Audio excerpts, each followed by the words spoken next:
Bien, bonsoir. Bonsoir à toutes et à tous. Bonsoir.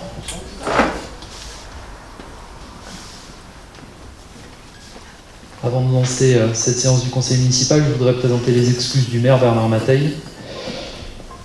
Et en son absence et à sa demande, je présiderai la séance du conseil municipal. Nous avons ce soir les excuses et les pouvoirs de Florence Nichelot, qui a donné pouvoir à moi-même, Monsieur Quesnesson, qui a donné pouvoir à Denis Bernin,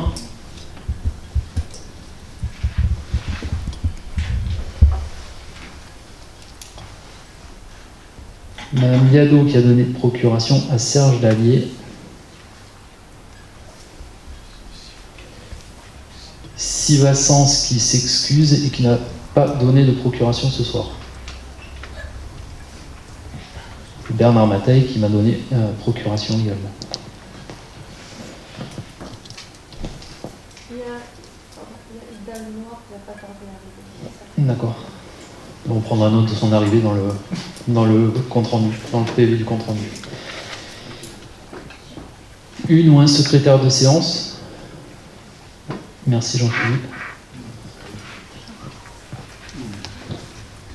Et avant de démarrer l'ordre du jour, est-ce que vous avez toutes et tous reçu le compte rendu du conseil municipal du 14 juin dernier? Est-ce qu'il appelle des remarques particulières? Personne. Je vous propose d'adopter le compte rendu du conseil municipal du 14 juin. Qui est contre? S'abstient? Je vous remercie. Le compte rendu est donc adopté à l'unanimité.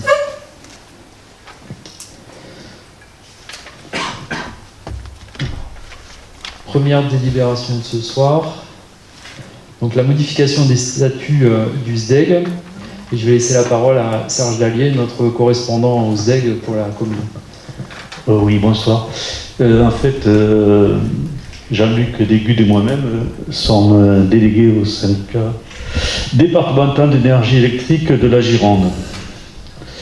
Voilà, le syndicat s'est réuni le 24 juin 2021, en présentiel pour certains et en visio pour la plupart.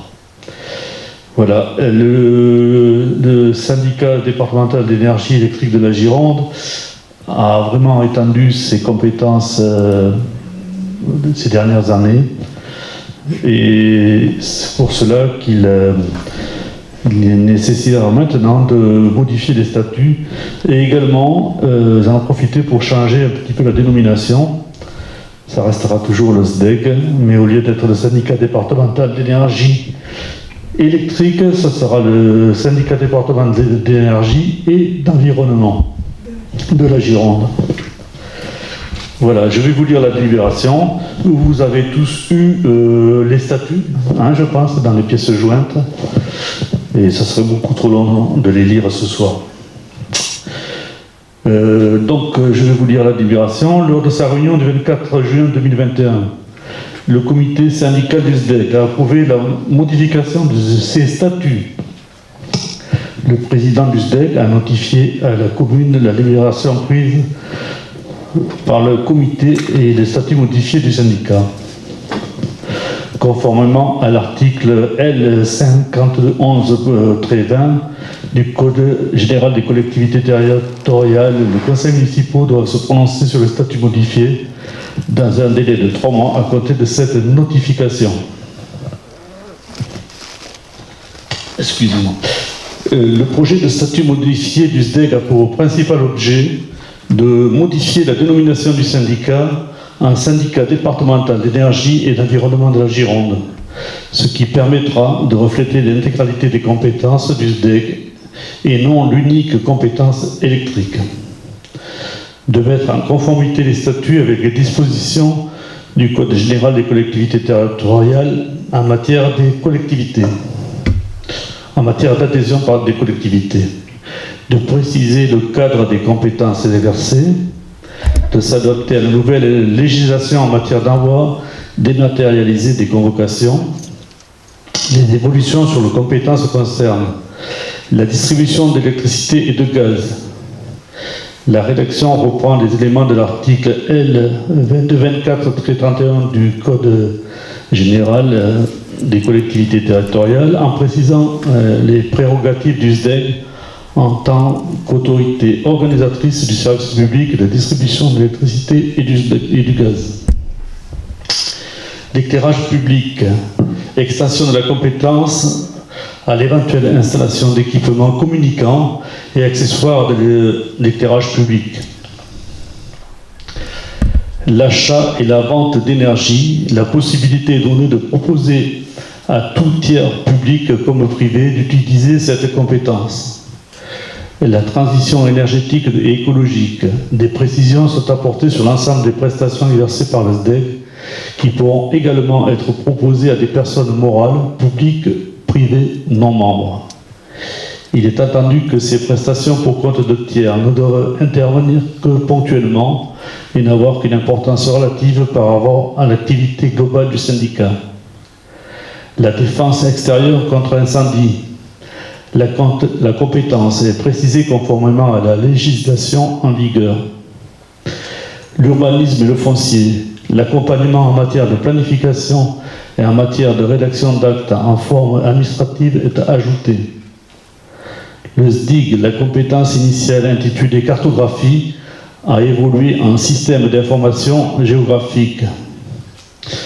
Voilà. Alors, vu le Code général des collectivités territoriales, notamment son article L 5211-20, vu les délibérations du Conseil syndical du SDEG du 24 juin 2021 portant sur l'adoption des modifications statuaires du dit syndicat, vu le projet des statuts modifiés du SDEG et considérant qu'il appartient au conseil municipal de se prononcer sur cette modification, eh bien, on va être obligé de voter. Donc, qui est contre? Qui s'abstient? Merci, je laisse la parole à M. Depuy. Bien, donc à l'unanimité, la délibération numéro 1 a été adoptée. Modification des statuts du syndicat de l'eau des deux rives. Marie-Lys?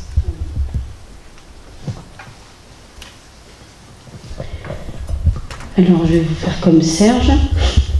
Je vous lis les modifications.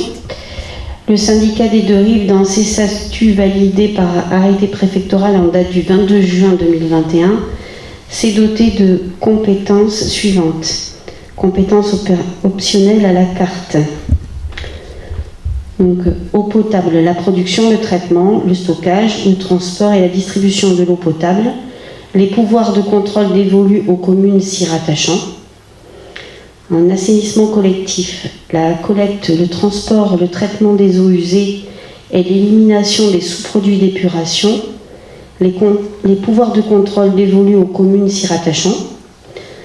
Un assainissement non collectif, les missions de contrôle des installations d'assainissement non collectif dévolues aux communes par l'article L 2224.8 du Code général des collectivités territoriales.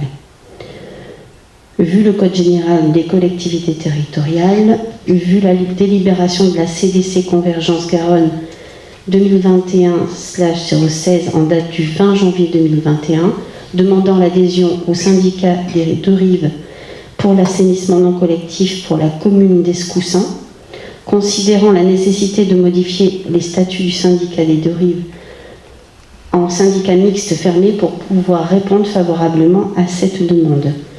Vu la délibération 29.2021 du 7 juillet 2021, par laquelle le syndicat des deux rives a adopté les nouveaux statuts, vu la notification de la dite délibération du syndicat envoyée par mail en mairie le 12 juillet 2021, considérant qu'à réception de la notification du syndicat, aux communes membres, celles-ci se doivent de prononcer dans un délai de 3 mois sur les nouveaux statuts.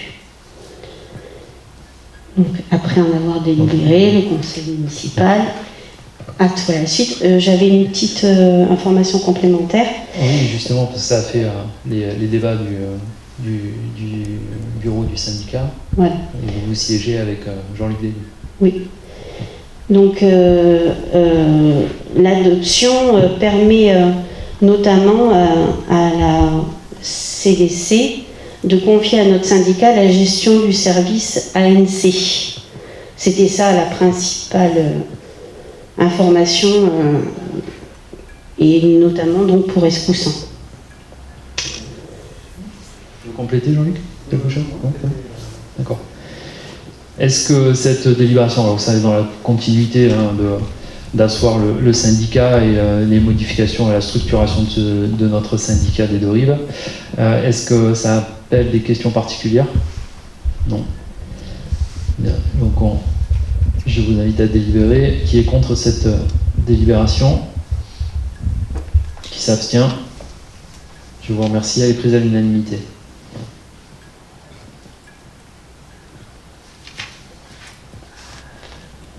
Délibération numéro 3, Monsieur Dallier. Oui, merci. Sur le rapport d'activité 2020 du SDEG. Oui, bon, il s'agit d'adopter le rapport d'activité du SDEG qui a été adopté en réunion le 24 juin dernier. Il y a 4 pages de chiffres, je pense que vous l'avez tous lu. Je vais vous faire grâce de la lecture. Pour le public, je pense qu'ils pourront le consulter s'ils le désirent. Voilà, le rapport d'activité est un document d'information qui retrace l'activité du syndicat. En dépit du contexte sanitaire, le SDEG a continué à se développer, notamment autour des enjeux de la transition écologique, qui est devenu un pilier de l'ensemble de ses missions. Ce rapport a fait l'objet d'une présentation lors du comité syndical du 24 juin dernier. Conformément à l'article L. 5211-39 du Code général des collectivités territoriales, ce rapport doit faire l'objet d'une communication auprès du conseil municipal. Afin de faciliter la présentation, une synthèse est jointe au rapport d'activité. Alors la synthèse, elle est de 4 pages quand même, hein, donc voilà. Vu le Code général des collectivités territoriales, notamment de l'article L5211-39, vu le rapport d'activité 2020 du SDEG s'y annexé, vu la synthèse du rapport d'activité 2020 du SDEG s'y annexé, après en avoir libéré le conseil municipal, donc qui est contre, qui s'abstient, merci. Merci, M. Dallier. La délibération est prise à l'unanimité. Rapport annuel sur le prix et la qualité du service public de l'eau et de l'assainissement.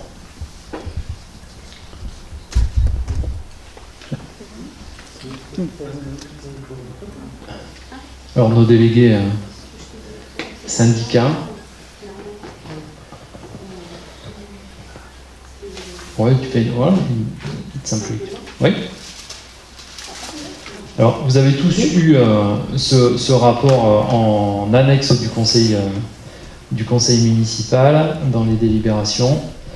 On n'est pas sur une présentation du rapport annuel de l'eau du syndicat, comme c'est pas encore le moment, mais là on est bien sur la présentation sur le Grand Sud-Ouest. Voilà. Donc c'est une première approche, une explication à la population de l'organisation et de la répartition des prix et de l'étude qualité de l'eau. Et pour tout le monde, il y a les coordonnées que vous pouvez noter pour ceux qui n'ont pas eu le rapport. https://www.o-grand-sud-ouest.fr où le rapport est téléchargeable. Le rapport annuel sur le prix et la qualité du service public de l'eau et de l'assainissement, selon l'article L. 2224.5 du Code général des collectivités territoriales, prévoit que le maire présente au conseil municipal un rapport annuel sur le prix et la qualité du service public, un RPQS, d'eau potable destiné notamment à l'information des usagers. Le rapport est disponible donc en téléchargeant l'adresse que je viens de vous citer. Une note d'information est ici annexée Conformément à ces dispositions, il est proposé d'adopter le rapport 2020 de l'Agence de l'eau Adour-Garonne sur le prix et la qualité du service public de l'eau et de l'assainissement. Vu le Code général des collectivités territoriales et notamment son article L.2224.5, vu le rapport 2020 de l'Agence de l'eau Adour-Garonne sur le prix et la qualité du service public de l'eau et de l'assainissement, vu la note d'information de l'Agence et de l'eau Adour-Garonne si annexée, considérant la présentation du dit rapport, après en avoir délibéré. Est-ce que le Conseil souhaite que l'on fasse une relecture du compte-rendu de l'Adour-Garonne concernant les chiffres?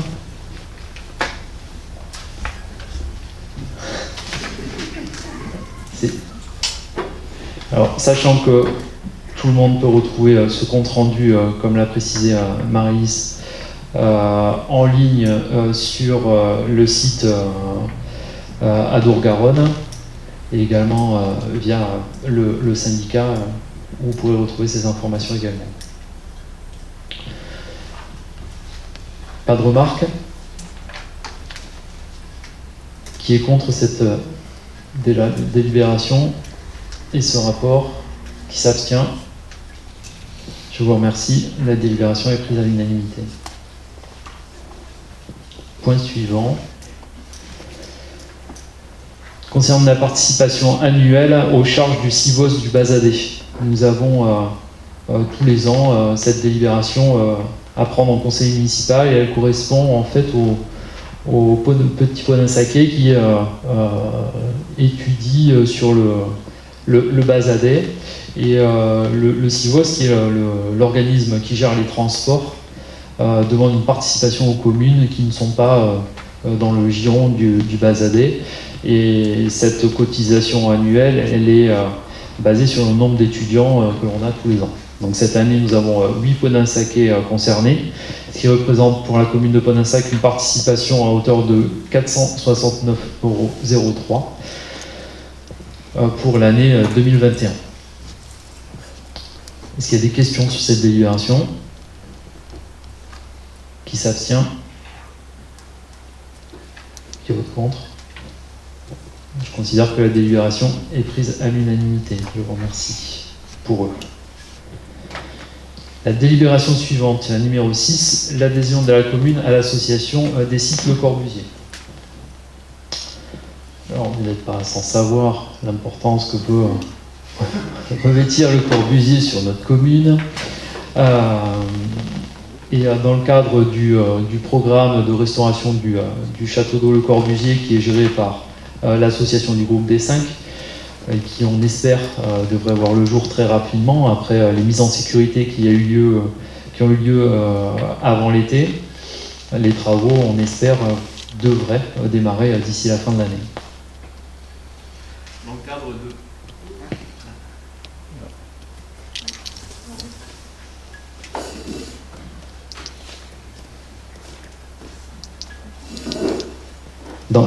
Dans le cadre de cette...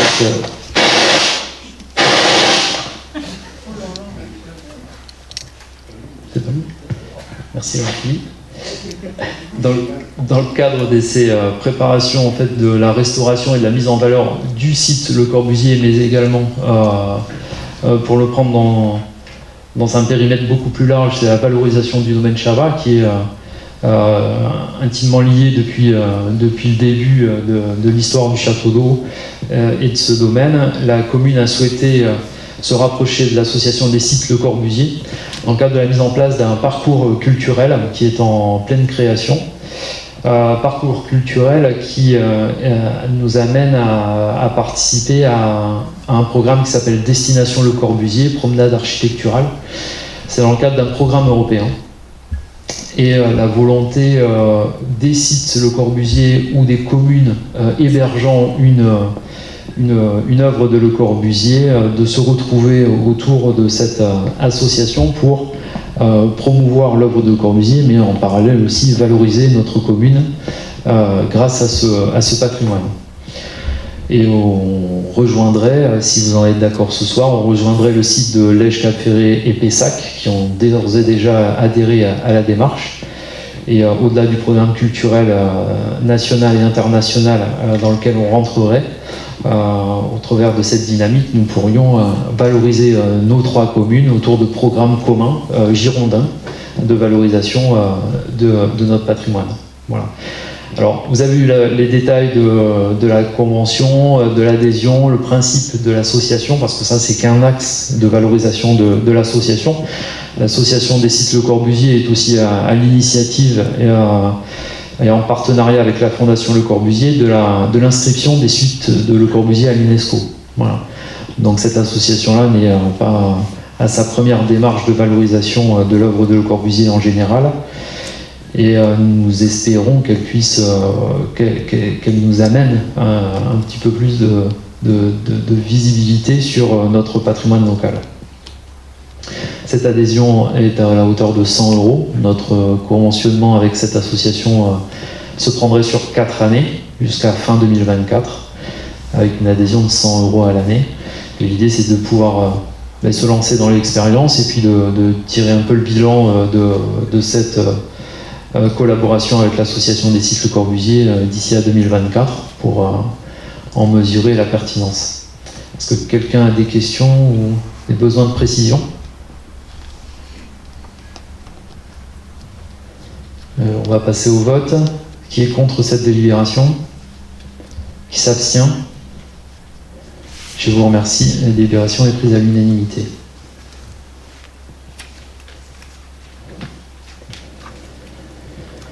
Approbation de la convention cadre de coopération publique, structure partenaire 2019-2022.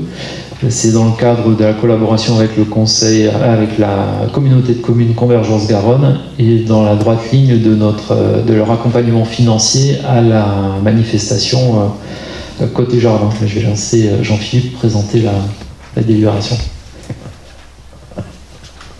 Merci. Alors en fait, il s'agit de la reconduction d'une convention qui est établie entre la communauté de communes Convergence Garonne et la commune.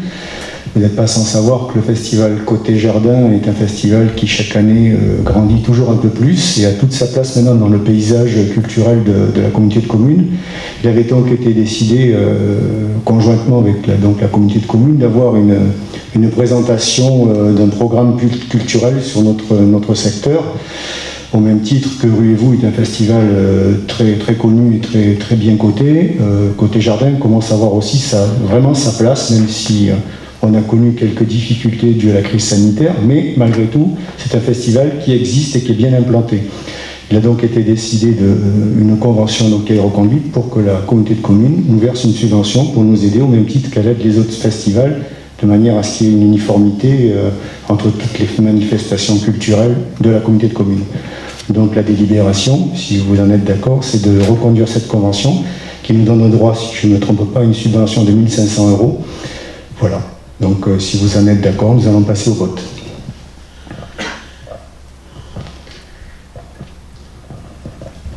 Des questions, des remarques particulières ? On passe au vote. Qui est contre cette délibération ? Qui s'abstient ? Je vous remercie, elle est prise à l'unanimité. Création d'un poste d'animateur territorial à temps complet. Alors je vais rendre la parole à Jean-Philippe pour nous faire une petite présentation. Oui, alors en fait, nous nous sommes aperçus depuis plusieurs semaines déjà que le travail sur le terrain au niveau des écoles est parfois compliqué à tenir parce qu'il y a des mouvements, des absences, des réorganisations à avoir. Et bien évidemment, c'était piloté par Madame Lequéré, absente ce soir, depuis son bureau, même sur le terrain, en ma compagnie, puisque j'y allais aussi. Mais parfois, on avait des absences le matin pour le midi ou la veille au soir pour le lendemain matin. Donc c'est parfois compliqué à gérer. L'idée, c'était donc de mettre en place le poste d'un animateur qui sera, lui, sur le terrain de façon permanente et il y aura aussi une certaine réactivité par rapport au manque d'effectifs ponctuels, soit en ayant un listing de personnes qu'il peut contacter pour faire face à cette absence, soit en réorganisant le service de manière à ce que le fonctionnement se fasse de façon correcte toute la journée. Après, si c'est une absence plus longue, à ce moment-là, on gère différemment, mais il nous arrive parfois d'être un peu embêtés au dernier moment. On arrive toujours à trouver des solutions, mais le but, c'était vraiment d'avoir quelqu'un en direct qui soit avec eux, pour pouvoir avoir une réaction, qui soit aussi à leur écoute, qui soit force de proposition pour donner des idées d'amélioration. Donc le but, voilà, c'est vraiment de créer ce poste pour avoir vraiment, quelque chose de plus solide à ce niveau-là, sachant que les écoles grandissent, il y a de plus en plus de choses, de plus en plus de demandes aussi, et qu'on essaie bien évidemment de répondre au mieux et au plus vite aux demandes. Voilà. Donc si vous en êtes d'accord, on va passer au vote pour la création de ce poste. Oui.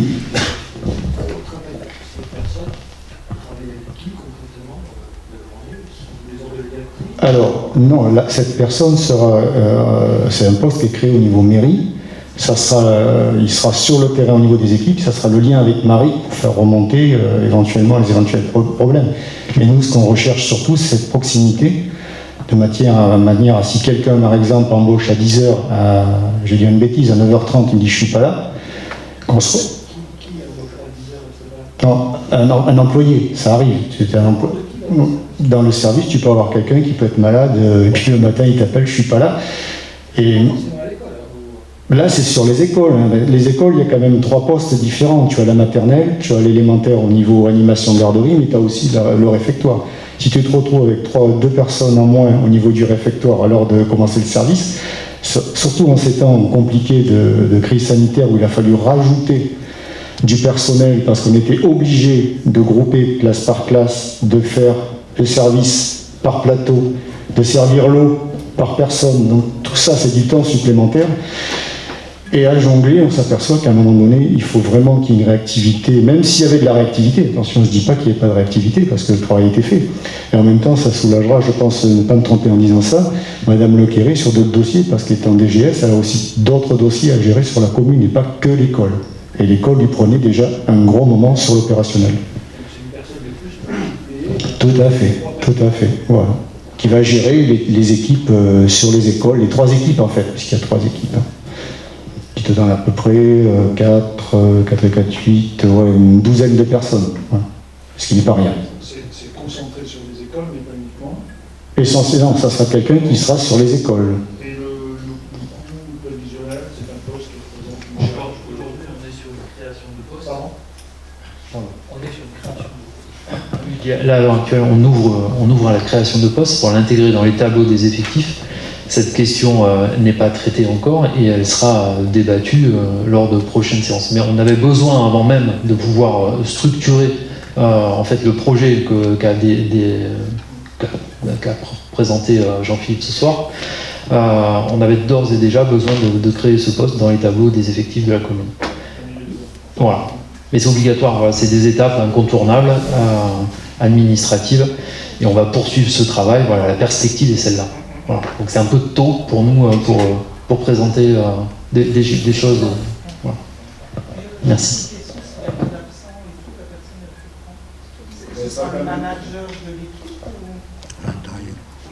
C'est ça, c'est en quelque sorte un manager, un chef d'équipe qui sera là et qui pourra pallier soit aux absences, mais aussi regarder les emplois du temps. Qu'est-ce qui est perfectible dans l'emploi du temps?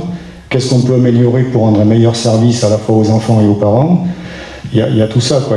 Qu'est-ce qu'on met en place comme animation? Voilà, il y a plein de sujets. Je pense qu'il y aura quand même beaucoup de travail. Je m'inquiète pas. Alors, le personnel des écoles était en lien direct avec Madame Lequéré, DGS, avec moi évidemment, mais il est évident qu'à un moment donné, les dossiers de la mairie, il y en a d'autres.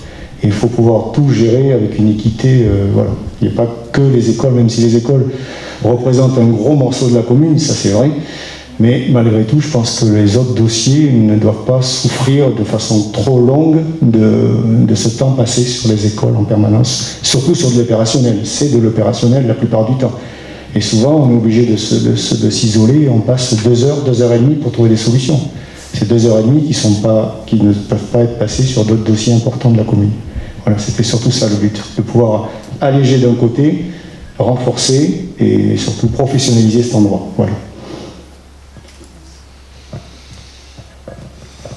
D'autres questions? Donc si vous en êtes d'accord, la délibération entérinera la création au tableau des effectifs de la commune d'un poste d'animateur territorial à temps complet. Qui est contre cette délibération? Qui s'abstient? Attention. Tant qu'on n'a pas les éléments financiers. Oui, moi je vais mettre. Je ne suis pas contre, foncièrement, Jean-Philippe. C'est pas un compte. Quand on aura les éléments financiers chiffrés, peut-être que c'est. Deux abstentions, Monsieur Permin et Monsieur Le Barbier.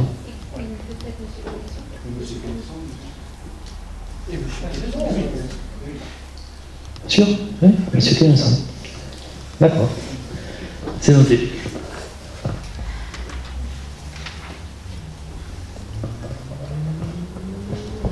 La dernière délibération qu'on vous présente ce soir, c'est une information qui ne sera pas soumise au vote.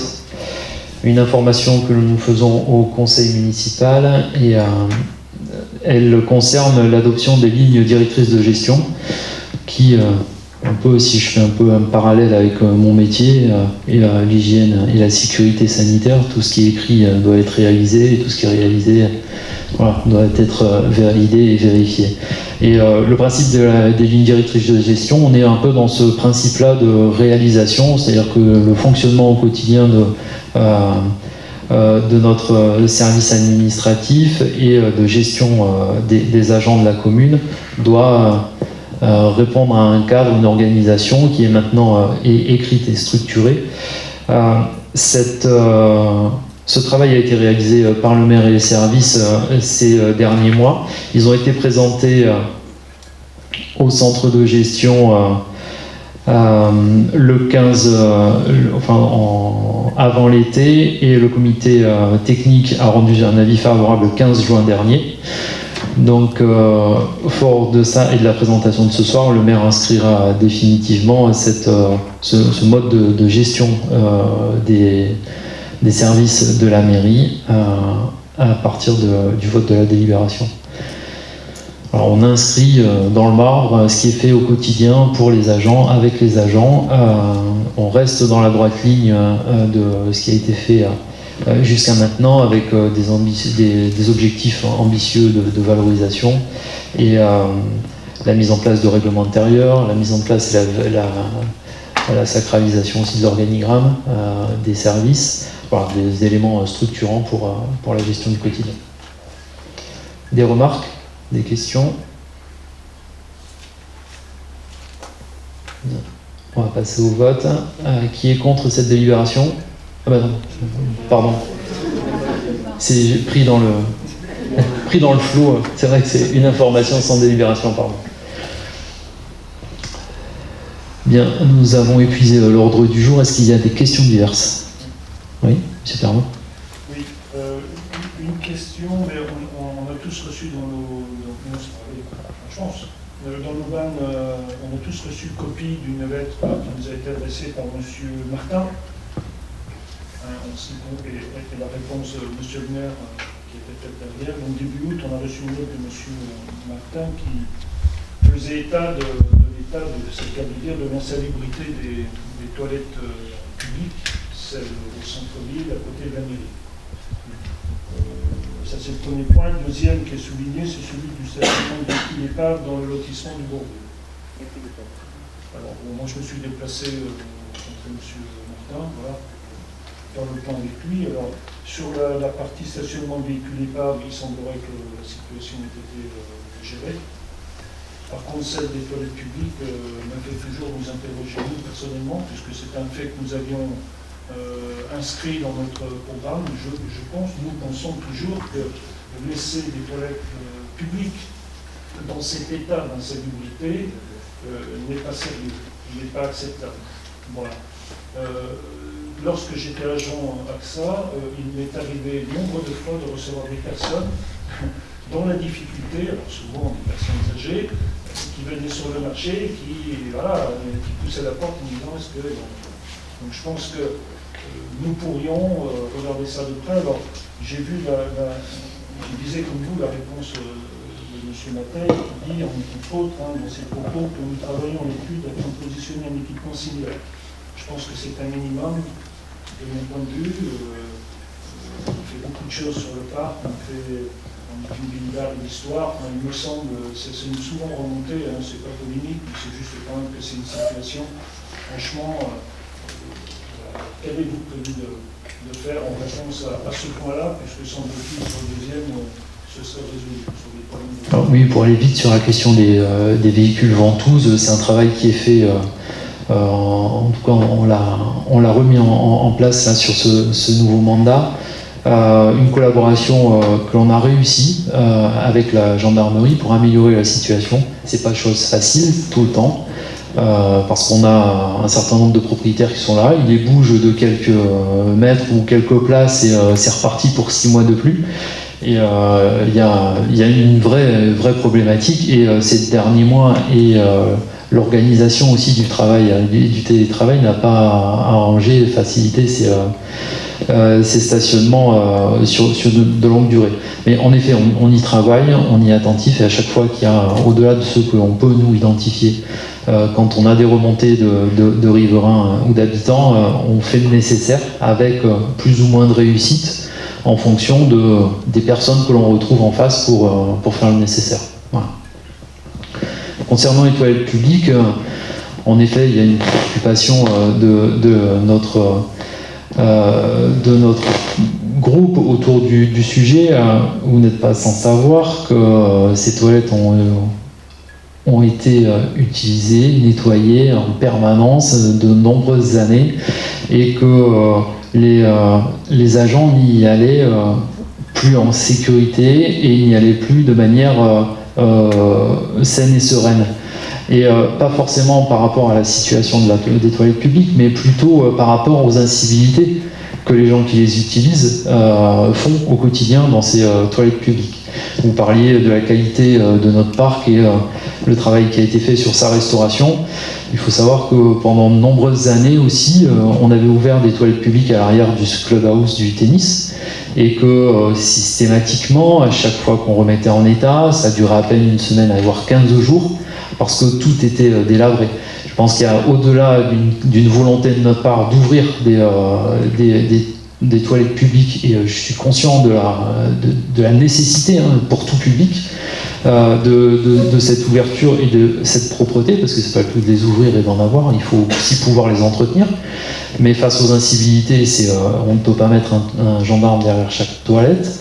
Donc il y a la question du travail qui est fait aussi avec notre collègue de la sécurité et de la tranquillité publique aussi sur ces positionnements de caméras qui se structurent au fur et à mesure et on espère pouvoir avoir un résultat plus intéressant autour du sujet qui nous permettra de positionner ou de rénover ces toilettes publiques de manière à ce que ça puisse, la propreté en tout cas, sous cette coupe de surveillance, de vérification, on puisse ne plus voir ce que l'on a pu voir sur le clubhouse, mais pareil sur les toilettes de la mairie, et idem sur les toilettes qui avaient été créées spécifiquement là-dessus aussi, sous la halle, que l'on a fermé pour cause de dégradation, parce que c'était des centaines de milliers d'euros qui étaient posés tous les ans pour des réfections. Donc il n'y a pas de solution miracle, on étudie la question, on a regardé ce qui se passait à l'extérieur, nous avons eu des rendez-vous avec Cadillac aussi pour voir quel équipement ils avaient mis en place. Il faut savoir que ce sont des équipements à investissement qui vont coûter entre 25 et 60 000 euros en fonction du type de structure choisie, et j'ai été effaré quand même du coût que ça demandait, parce que ça peut être une volonté et ça peut être rapidement fait, sauf qu'au regard des coûts, on se pose des questions. Et puis après, c'est toute la logistique d'écoulement et d'amener d'eau, électricité et d'évacuation qui a regéré par rapport à l'emplacement que l'on va privilégier. Donc tout ça est à l'étude, on va poursuivre ça, on vous invitera à émettre vos avis aussi en temps utile, mais il faut savoir que ça reste Ça reste sur la table du conseil municipal et des commissions en question. Voilà ce que je pouvais vous dire.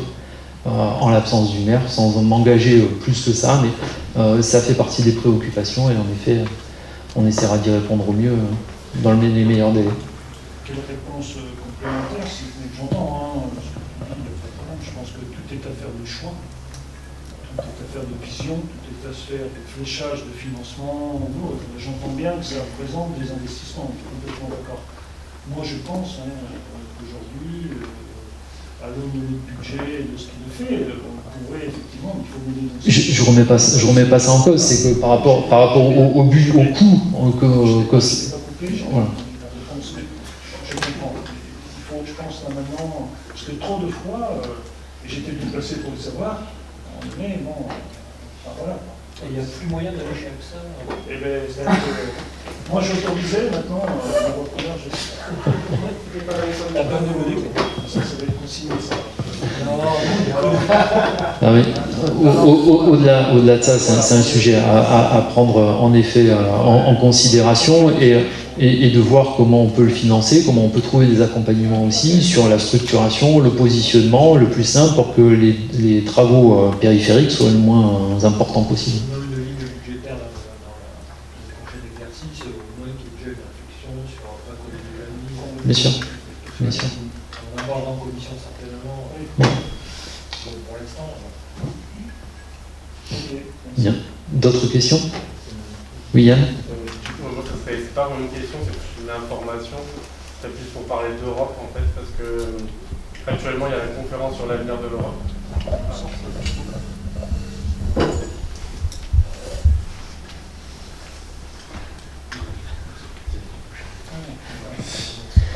Oui, du coup, en ce moment, il y a la conférence sur l'avenir de l'Europe. Et bon, pour expliquer rapidement, il y a ça se passe au niveau de l'Union européenne, c'est-à-dire il y a 4 panels de 200 citoyens qui sont tirés au sort. Donc en gros, ça fait 800 citoyens. Et actuellement aussi sur le territoire en France, au niveau régional, il y a des concertations avec les citoyens qui sont organisés. Et le but aussi, c'est de faire remonter, alors qu'on soit pour ou contre l'Union européenne et pour ou contre ce processus-là. Il me semblait important aussi de mettre en avant ce processus participatif inédit parce que ça met en dialogue tous les citoyens européens. Par exemple, ce week-end, il y avait le second panel qui s'est réuni, donc c'était super intéressant avec les interprètes, etc. Et du coup, je pensais que c'était intéressant pour nous de communiquer, que ce soit dans le Mascaré ou autre, sur cette plateforme en ligne, pour que tous les habitants puissent participer. Et aussi, peut-être, j'ai pu en discuter aussi avec Warren, peut-être qu'on organiserait aussi au niveau de Pôle Insac, parce que les collectivités peuvent y prendre part, et du coup, pour que Pôle Insac prenne part à cette grande conférence sur l'avenir de l'Europe. Voilà. Je ne sais pas si c'est clair.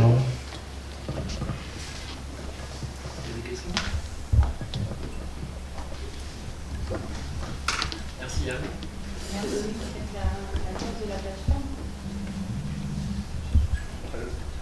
L'adresse, je ne la connais pas par cœur, c'est je crois futura.europe.org. Ça, c'est la plateforme, voilà. Et peut-être qu'on organisera du coup à Pôle Insac aussi quelque chose où on pourra se réunir et en discuter tous ensemble avec les habitants.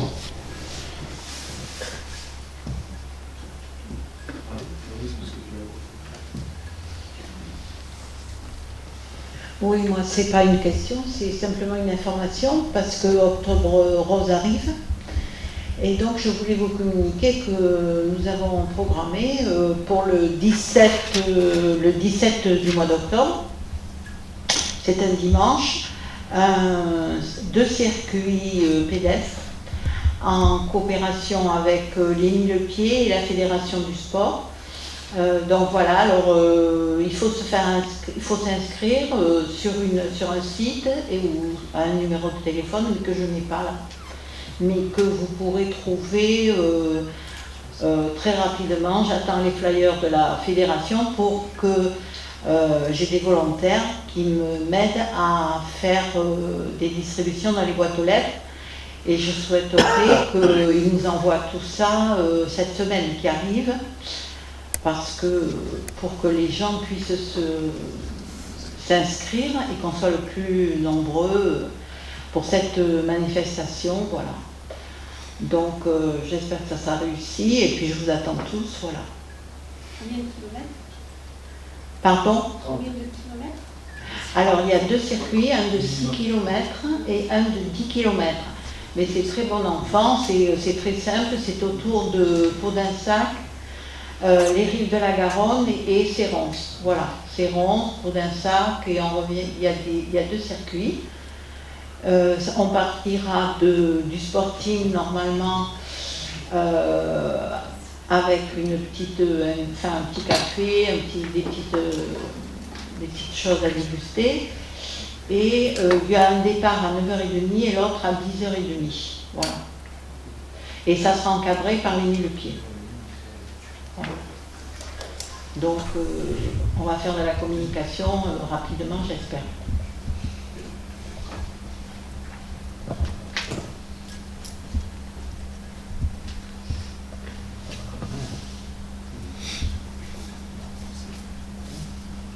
Je garde.